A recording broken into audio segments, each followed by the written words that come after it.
सो hi friends, Gujarat में जेटली पण सरकारी यूनिवर्सिटी आवेली है एमां तमे स्नातक कक्षाना कोर्सिस जेम के BA, BCom, BCA, BBA, BRS, BSW वगैरह वगैरह जेटला पण स्नातक कक्षाना, अनुस्नातक कक्षाना अने पोस्ट ग्रेज्युएशन कक्षाना जे पण कोर्सिस है एमां तमे एडमिशन लेवा मांगता होय तो तमारे फरजियातपणे जीसीएस पोर्टल में रजिस्ट्रेशन करवानुं रहेशे।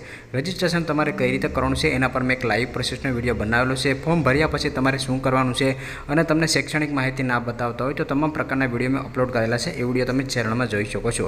આ વિડીયોમાં ખાસ કરીને જે ઇન્સ્ટાગ્રામમાં પ્રશ્નો આવી રહ્યા છે વિદ્યાર્થી ભાઈઓ બહેનોના કે સર આનું ટાઈમ ટેબલ શું હોય છે, મેરિટ લિસ્ટ ક્યારે ડિક્લેર કરવામાં આવશે અને કોલેજમાં અમારે ફી ભરવા માટે અથવા તો કોલેજમાં પ્રવેશ માટે ક્યારે જવાનું રહેશે, તો આપણે એની સંપૂર્ણ માહિતી છે સ્ટેપ બાય સ્ટેપ લેવાના છીએ। જો તમે ચેનલમાં નવા હોય તો એડમિશન, હોસ્ટેલ અને સ્કોલરશિપની અપડેટ માટે ચેનલને સબસ્ક્રાઈબ કરી રાખજો અને હજુ સુધી ઇન્સ્ટાગ્રામ પેજમાં ફોલો ના કર્યા હોય તો ડેઇલી અગત્યની અપડેટ માટે ઇન્સ્ટાગ્રામ પેજમાં પણ ફોલો કરી લેજો। તો હવે આપણે ફાઇનલી વિડીયોના ટોપિક પર આવીએ તો ગુજરાતમાં કોલેજ પ્રવેશ માટે જે રજીસ્ટ્રેશનની જાહેરાત છે 1 એપ્રિલ 2024 થઈ ગઈ છે। એટલે કે 1 એપ્રિલથી તમામ વિદ્યાર્થીઓ કે જે લોકો સ્નાતક, અનુસ્નાતક કક્ષાઓમાં એડમિશન લેવા માંગતા હોય એ લોકો પોતાની પ્રોફાઇલ અપડેટ છે કરી શકે છે। એટલે કે તમારે અત્યારે પ્રોફાઇલ અપડેટ કરવાની રહેશે। ઘણા બધા વિદ્યાર્થીઓને કોમેન્ટ્સ આવી હતી કે સર અમે પ્રોફાઇલ અપડેટ થયું છે પરંતુ અમને કોલેજ પસંદગી માટેનું ઓપ્શન છે તે બતાવતું નથી, તો એના માટે મેં એક સેપરેટ વિડીયો બનાવેલો છે, એ વિડીયો પણ તમે જોઈ શકો છો। તો એ તમારું 1 એપ્રિલથી ચાલુ થઈ ગયું છે। ત્યાર પછી શૈક્ષણિક માહિતી, ફીસ પેમેન્ટ કરવાની છે અને જે ફાઇનલ સબમિટ કરવાનું છે એના માટે તમને ધોરણ 12 2024નું પરિણામ આવશે। એના પછી તમને 14-15 દિવસનો સમય છે તે આપવામાં આવશે। એટલે કે 2 અઠવાડિયાનો તમને વધુમાં વધુ સમય છે તે આપવામાં આવશે। જે વિદ્યાર્થીઓ અગાઉ પરીક્ષા પાસ કરેલી હોય એને પણ આ સમય મર્યાદા લાગુ પડશે અને જે વિદ્યાર્થીઓનું વર્ષ 2024માં રિઝલ્ટ આવશે તો એ વિદ્યાર્થીઓને ફીસ પેમેન્ટ અને જે ફોર્મ ફાઇનલ સબમિટ છે કે ત્યાર પછી તમે સુધારો નહીં કરી શકો ફાઇનલ સબમિટ કર્યા પછી, તો ફાઇનલ સબમિટ કર્યા પછી તમારે 14 થી 15 દિવસનો સમય તમને આપવામાં આવશે। એટલે કે ધોરણ 12નું રિઝલ્ટ આવી જાય ત્યાર પછી છેલ્લી તારીખ ફોર્મ ભરવાની તમારી ધોરણ 12 પછી 14 થી 15 દિવસ રહેશે। ઓરિજિનલ ડોક્યુમેન્ટ વેરિફિકેશન તમે ઓનલાઈન ફોર્મ ફિલઅપ કરી લો ત્યાર પછી નજીકના હેલ્પ સેન્ટર ઉપર જઈ અને તમારા ઓરિજિનલ ડોક્યુમેન્ટનું વેરિફિકેશન કરવાનું હોય છે। એટલે કે તમારા ઓરિજિનલ ડોક્યુમેન્ટ છે ચેક કરવામાં આવશે। એના માટે પણ ધોરણ 12 2024નું પરિણામ આવશે ત્યાર પછી 15 દિવસથી લઈને 21 દિવસ એટલે કે 3 અઠવાડિયા સુધીનો સમય છે તે આપવામાં આવશે। ત્યાર પછી પ્રોવિઝનલ મેરિટ લિસ્ટ છે એ તમારું કાચું મેરિટ લિસ્ટ ડિક્લેર કરવામાં આવતું હોય છે। એટલે કે તમને કાંઈ પણ પ્રકારનો એમાં પ્રોબ્લેમ હોય કે તમારા માર્ક છે એ મુજબ તમારું મેરિટ લિસ્ટ ના બન્યું હોય તો તમે એમાં અરજી છે કરી શકો છો, એટલે કે ફરિયાદ કરી શકો છો।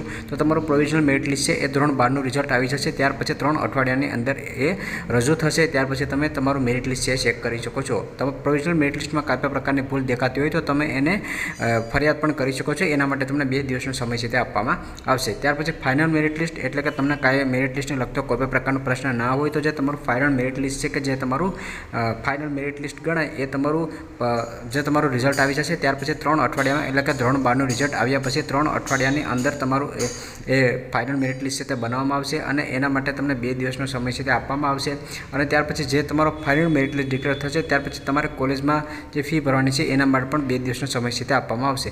ફાઇનલ મેરિટ લિસ્ટ ડિક્લેર થશે ત્યારે તમને કઈ કોલેજમાં મળ્યું છે એ તમને ખબર પડી જશે। એ ના હું step by step live video બનાવતો જઈશ કે તમારે કઈ કોલેજમાં તમને મળ્યું છે, કઈ રીતે ચેક કરવાનું છે, તમારે કોલેજ છે એમાં ફેરફાર કરવો હોય તો કઈ રીતે કરવાનું છે, તમારા માર્ક્સ અનુસાર તમારે કોલેજ પસંદ કઈ રીતે કરવાની છે। તો એ જ્યારે લાઈવ પ્રોસેસ ચાલુ થશે ત્યારે હું A to Z વિડીયો બનાવીશ એટલે તમે આરામથી સમજી જશો। ઘણા બધી વિદ્યાર્થીઓના ઇન્સ્ટાગ્રામમાં પ્રશ્નો આવી રહ્યા હતા કે સર અમે જો ધોરણ 12માં 1 કે 2 વિષયમાં ફેલ થયે તો શું કરવું, અથવા તો ઘણા બધા વિદ્યાર્થીઓ ફોર્મ ભરવામાં બાકી રહી ગયા હોય તો એ વિદ્યાર્થીઓ માટે પણ જીસીએસ પોર્ટલ છે એ ફરીથી ઓપન કરવામાં આવશે। એના માટે 5 દિવસનો સમય આપવામાં આવશે। એ 5 દિવસની અંદર તમામ વિદ્યાર્થીઓ કે જે પૂરક પરીક્ષામાં ધોરણ 12ની પરીક્ષા પાસ કરી એ વિદ્યાર્થીઓ પણ ફોર્મ ભરી શકે છે।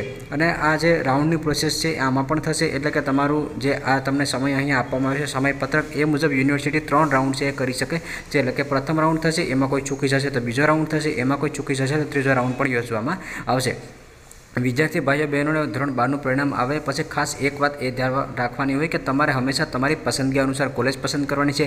તમારી ટકાવારી અનુસાર તમે કોલેજ પસંદ કરશો તો આરામથી તમને સરકારી કોલેજ છે મળી રહેશે। એના પર હું એક ડીપ વિડીયો બનાવી દઈશ એટલે તમે આરામથી સમજી જશો। ખાસ કરીને વિદ્યાર્થીઓના ટાઈમ ટેબલને લગતા પ્રશ્નો આવી રહ્યા હતા તો વિડીયો અહીંયા તમે જોઈ શકો છો, આનો સ્ક્રીનશોટ પણ લઈ શકો છો। આગળ બીજી કોઈ પણ અપડેટ આવતી હશે તો એ સંપૂર્ણ અપડેટ હું ઇન્સ્ટાગ્રામ પેજમાં આપતો રહીશ, તો ત્યાં ફોલો કરી લેજો। વિડીયો પસંદ આવે તો લાઇક કરજો અને ચેનલમાં નવા હોય તો ચેનલને સબસ્ક્રાઈબર કરવાનું ભૂલશો નહીં।